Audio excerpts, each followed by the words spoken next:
Greetings and welcome to the 42nd chapter of the Instructional Field Manual on the use and maintenance of the Mark I Wobbulator. Please take careful notes as this will be on the final exam for Wobbulator Operator Certification. First, let's review what we learned from Chapter 41, installing the Wobbulator onto a suitable laser projector. Here we have a Kvant Club Max 3000, which we will be using as a host for today's training. Important safety note.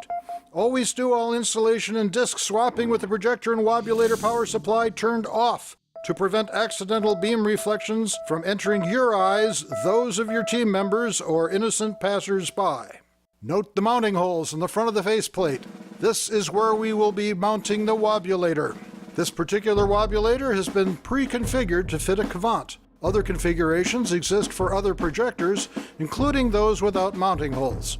We will be covering this in Chapter 47. This particular projector uses M3 screws for mounting. Note that the screws must be flat top style to allow the disc to rotate freely above them. Once mounted, we are ready to install a disc. Here we are using the standard lumia disc that comes with every unit. The disc is attached to the motor using a powerful neodymium magnet. Once aligned, the disc will click into place.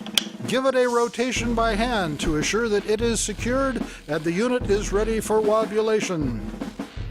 Changing discs is also simple. First, make sure the laser projector and the Wobbulator power supplies are turned off.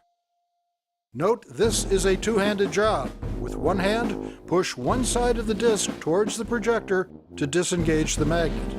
Using your other hand, push the other side of the disc to completely disengage it and slide the disc out of the side of the unit. Then repeat the installation steps for installing a different disc, and you are ready for situational Wobbulator-induced lumentic action. This concludes our presentation today. Please stay tuned for Chapter 43, Proper Laser Hygiene.